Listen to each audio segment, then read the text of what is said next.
Hi, my name is John Wetton, and I am the Director of Special Projects at Young Living, which means that I had the privilege to travel the world with Gary. It is a real honor and immense responsibility to share with Young Living members what I learned during the many years that I worked for Gary and traveled the world with him. This is the first photo that I took of Gary, and it is probably obvious that we are in Oman. And you have likely heard of Oman because it is the location of the ancient frankincense trail and where Boswellia sacra grows, the sacred frankincense. To this day, I'm still a little amazed that I ended up going on this trip with Gary. Today, I want to share with all of you the story of how I ended up being behind the camera in Oman to take this photograph. Before I went with Gary to Oman, I had already been working for Young Living for about a year, and I was part of the product development team at the time, working as a research assistant. And even though I knew who Gary was, I don't think he knew who I was. Then one day, Gary came into the lab and began telling us about the project that he was working on at the time, which was a documentary about frankincense and the legendary frankincense trail. Gary had just returned from Oman and was telling us all about the amazing things that he had learned and that he was planning on going back a few months later to continue recording video for the documentary. I was really intrigued by the project, and all I could think about was how much I wanted to go to Oman and be a part of this project so I could learn firsthand about the things that Gary was telling us. Then Gary told us he was looking for a new camera operator, and I thought, maybe this is my chance to join the project. And so I told Gary that I had experience shooting and editing video, and I hoped to be considered for the job. After Gary finished meeting with us about the products that we would be launching later that year at convention, he left the lab, and then he returned a few minutes later with a professional high-definition video camera and handed it to me and said, "Go shoot and edit something this weekend and show it to me on Monday, and if I like it, then you can go with me to Oman." So basically, Gary was giving me a job interview, and I was excited, but also a little terrified, because even though I had just told Gary that I knew a thing or two about cameras, I was actually a still photographer, and I had never before touched a professional video camera. But that night, after I got home from work, I began desperately reading through the user manual to figure out what all the buttons did and the features of this video camera. But the real challenge that lay ahead of me was that I had 2 days to shoot and edit a mini documentary. So the next morning, on Saturday, my little brother and sister were competing in an archery tournament, so I decided to make their small archery tournament the subject of my mini documentary. So I shot video of the kids shooting arrows at the targets, and then I interviewed their coach and a few parents, all of the normal stuff that you would expect to see. But when I got home that evening and I plugged the camera into my computer, I found out that the non-professional editing software that I owned was not capable of reading the files from this very professional video camera, and that I needed professional software. I would also like to remind everyone that this is before online app stores, so it was not possible to just download some software. At that time, software came on a CD, and you had to get in your car and drive to the store and buy it, and it came with an installation code, which is very different from how things work now. Anyway, it was late Saturday night, and all of the stores were closed and would not be open until Monday, and besides, the software that I needed was $1,000, which was far outside of my budget for the gamble that I was running. So in desperation, I called my brother, who is a few years younger than me and attending university. He and I look so similar that people who don't know us well would often get us mixed up, and so I asked him if I could use his university ID and his username and password so that I could sneak into the computer lab at the university library to convert the video files from this camera to files that I could edit on my computer at home. A few minutes before the computer lab closed on Saturday night, I walked out carrying a hard drive with the converted video files that I could edit at home. So the next day on Sunday, I spent a good part of the day editing this video, adding titles and music and making it look nice, and then on Monday morning, when I showed Gary, he turned to me and he said, "You're hired." So my weekend of hustle and desperation and ingenuity and hard work had paid off. But I never told Gary that I had spent the weekend desperately reading through the user manual and how I snuck into my brother's university to use the computer lab. Over the next few months before we left on this trip, I took the camera home every weekend and practiced shooting with it because I was determined to learn everything about that camera that I could so that I would not let Gary down. So, on my first trip to the Middle East with Gary, we went to Oman, Yemen, Saudi Arabia, Jordan, and Israel. Gary was making a stop in France on the way home to check on the lavender farm there. So in Israel, Gary and the rest of us parted ways. But as we were driving to the airport, Gary called Kelly, his executive assistant, and asked her to book me a flight to Ecuador the following week because Gary needed a cameraman to go with him on his next adventure. And that's how I found out I was going to Ecuador. At that time, in 2009, Gary and Mary were living in Ecuador and running the farm and health spa there. Every year they held an event called Amazon Adventure. The event was open to any member who wanted to attend. All that was required was purchasing a ticket. So it was a real unique opportunity to spend time with Gary in Ecuador. The itinerary for Amazon Adventure included raindrop training, a day at the school and the farm, and then a few days up in the Andes Mountains to go whitewater rafting and rappelling down waterfalls. The day before we flew to Ecuador, Gary called me and told me to buy a waterproof shell for the video camera because he wanted to get really good footage of the whitewater rafting. We flew out on Sunday morning, so this was another Saturday night, and of course, the stores were all closed. So I went online, and the waterproof housing that you could buy for this particular camera was manufactured in Europe and was about $5,000 and would take a week to ship to South America. So I knew that purchasing a waterproof housing was not an option. So I continued to do some research on the internet about how to build a DIY waterproof camera housing. Because even though I hadn't spent much time with Gary, I had already learned that saying things like, "That's not possible," would not end well. So after a trip to the hardware store to pick up a cutting board, some plexiglass, and clear vinyl, all of which cost less than $50, and then a few hours spent in my parents' garage using hand tools, I had assembled a waterproof camera housing that worked, and you can see it in this photo. My favorite thing about this photo is that Gary took it. Gary was a great photographer. Over the next 9 years, variations of this story were repeated over and over again. Gary would need something, or I would need to learn how to do something for the next adventure that we were going on. And I would stay up late or work over the weekend, but it was totally worth it. After the Amazon Adventure event was over and all of the Young Living members returned back to their countries, I stayed in Ecuador for a few more weeks and followed Gary everywhere he went. And I got to witness firsthand Gary's work ethic. He was the CEO of Young Living and also managing a farm, so that meant doing everything from helping to order supplies, to running the distillery, to fixing farm equipment when it broke down. And I took hundreds of photos of Gary during this time, and some of them are still in use today. So speaking of stuff breaking, I was secretly happy when this sickle bar mower broke, because then these guys showed up with machetes, and I got some really cool photos of lemongrass being harvested by hand. It was really enlightening to see that Gary was not the stereotypical CEO that spent time behind a desk and in meetings. He spent his days in the fields alongside everyone else. While I was still in Ecuador, Gary took me on a 3-day rafting trip down the Rio Bobanaza, which is a tributary to the Amazon River, to look for new aromatic plants. This trip is famous because Gary often said that this was one of his closest brushes with death. And Mary really likes to tell the story too. The interesting thing is that in both Gary's version and my version of this story, we almost died. However, the difference in our versions of the story is how we almost died. So today I get to tell my version. At the place where we entered the Rio Bobanaza, it was a very small river, which was not very deep, as you can see from these donkeys crossing the river. In some places, the river widened out, and so the water became so shallow that we had to get out and pull our inflatable raft over the rocks. Even though I don't have video of us pulling the raft over the rocks, you can see people doing a similar thing with their canoe.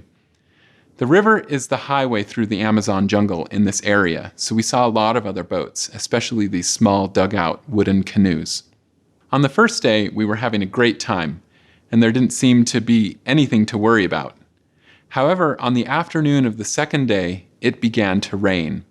And it rained all night long, and it rained really, really hard, and did not stop until the next morning. And the water was coming right through the tent, and I felt like I was in the shower while we were inside of the tent trying to sleep. And when we woke up the next morning, this is what things looked like. We bought this tent in the States and took it with us, so it was brand new, but it was no match for the rainstorm that we had that night. With all the rain, the river rose about 10 feet or 3 meters, and the little stream that we could have stood up in on the first and second day was now flowing very, very fast and deep and filled with debris and whirlpools, and we did not have life jackets with us. Giovanni, our guide, was obviously very concerned about the conditions of the river and told us to be very careful, and if we capsized, to hold on to the raft for dear life and to not worry about saving anything but ourselves. I only have one short video clip of us on the river that day because the conditions were so scary that I only picked up the camera this one time. And this was a fairly calm area, so you can see that the river is now very wide and moving very swiftly. Hindsight is always 20/20. This video clip is from the day before, and you can see how there is a lot of debris along the banks of the river, and it is stripped of vegetation, which should have been a warning to us that the river has the potential to rise when there's a lot of rain. So this is a really good visual of how much more water was in the river on that day. We very nearly capsized several times when we got sucked into whirlpools, but we eventually made it to the takeout point, and we were exhausted, and I was glad to be alive and off the river. Had we capsized, I may not be here today, and I can also tell you that Gary was not a great swimmer, so I think we were lucky. After working for Gary for about a year, the lead mechanic at the Mona farm, who was also in charge of insuring all of the vehicles for Young Living's U.S. operations, called me up and said, "John, I think it's important for you to know that you are fully insured on every vehicle that Young Living owns, because I know that at any time Gary might ask you to drive any of the trucks or tractors. So I just want you to know that if you are driving and there is an accident or mishap or something breaks, don't worry about it because you are fully covered." And then he said, "And by the way, there are only 3 people who are fully insured on every vehicle. You, me, and Gary." And then he finished off by saying, "Last year, we only had 3 insurance claims for damage. And every one of those claims happened when Gary was driving." Gary was not afraid of breaking things. He was not afraid of taking risks. And I also believe this is one of the reasons why he was so successful. And I have a personal story that I want to share that helps to illustrate the importance of not being afraid of breaking things.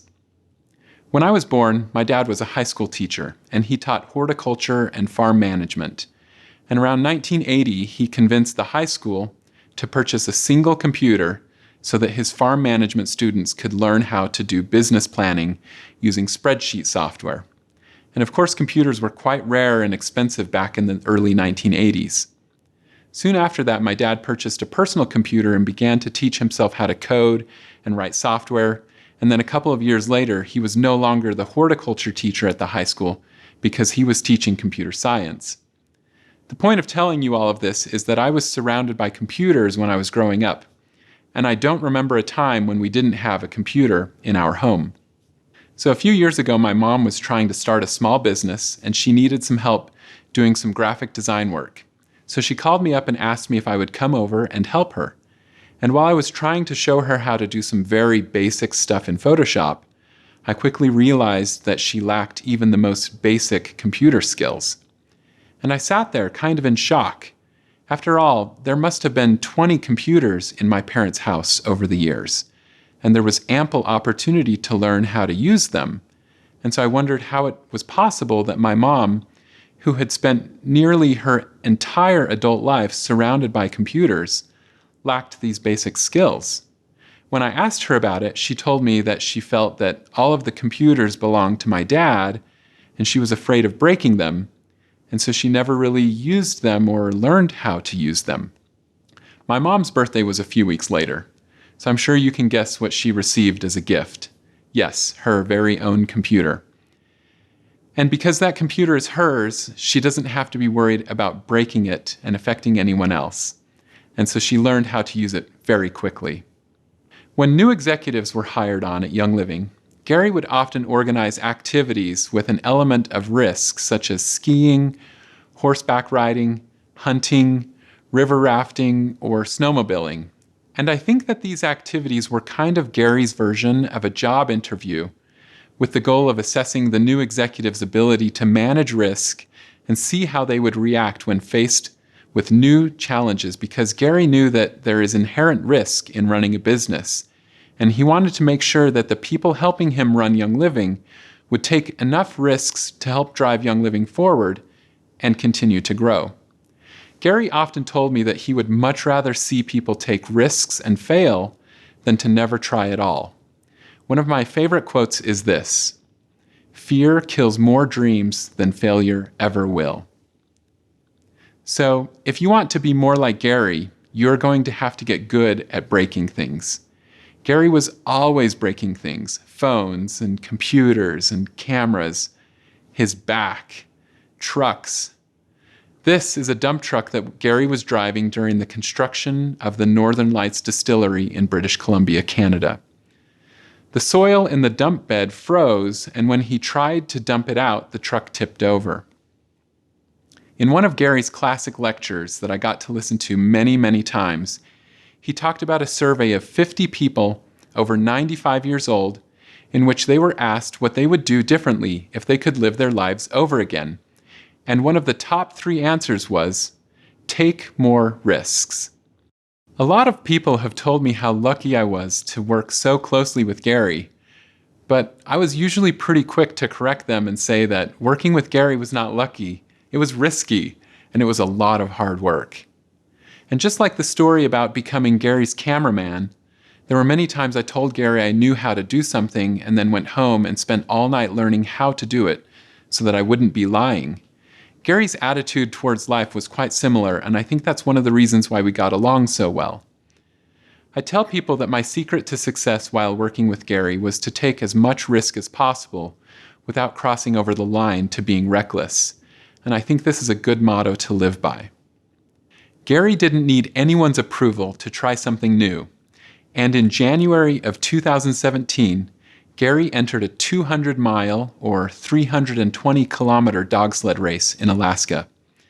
Most people would spend years training for such a difficult event, but not Gary. He showed up at the start line with 7 days of training. And this is the photo of Gary at the start of that race. And then this photo is of Gary about 50 miles or 80 kilometers into that race. After the race was over, Gary decided that he was now experienced, and so he decided to sign up for something bigger and more difficult. So 6 days later, he entered another race. This one was 300 miles or 480 kilometers, and it was a bit colder, as you can probably tell from this photo. Gary's attitude was that there is no better way to train for a race than to just compete in one. Whenever I think about Gary getting things done, he was successful because he didn't hesitate to just begin doing it. This is one of the last photos that I took of Gary, as he was coming across the finish line of that second race. Gary finished both of these races in second to last place. He wasn't worried about winning or being the best. He was there to learn and to gain experience and to use what he learned on the next thing. I think everyone is familiar with this photograph. It was taken at the Northern Lights farm. I'm not going to go through the entire story, but the construction of this distillery took place almost entirely during the brutally cold winter of 2014-2015.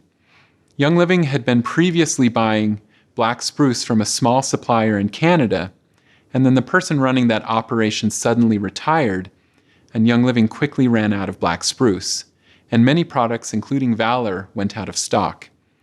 Gary was desperate to begin building the Northern Lights distillery to guarantee Young Living's supply of black spruce for the future. By the time he began pouring concrete, it was already autumn, and the temperature at night was dropping below freezing. Everyone tried to convince him to stop construction until spring because it was so expensive and difficult to work during the winter. But Gary refused to quit. I heard him say, "How can I quit when I get 100 emails a day asking when Valor is going to be back in stock?" This photo was taken on March 9th, 2015, roughly 6 months after construction began. And Gary is watching the first few drops of oil rise in the very first distillation of Northern Lights black spruce. He had worked all winter long in the brutal cold, motivated by his love for all of us. And you can tell by the expression on his face that he is tired, but also relieved that such a difficult project is coming to completion. Gary hated this photo because he said that it showed his wrinkles. But to all of us who knew Gary, these wrinkles represented the love that he had for all of us. And maybe if he hadn't worked so hard and slept a little more, those wrinkles wouldn't have been quite so deep. But Young Living also wouldn't be what it is today. Gary was constantly taking risks in pursuit of his dream, which was to give us the best and purest essential oils. I'm so glad that Gary took a risk on me and allowed me to be his cameraman, which then opened up so many other opportunities that I never imagined to be possible.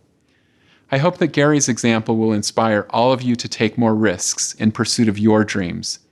And if, from time to time during the pursuit of your dreams, you happen to break something, I think that you would make Gary very proud, because then you would know that you are living on the edge.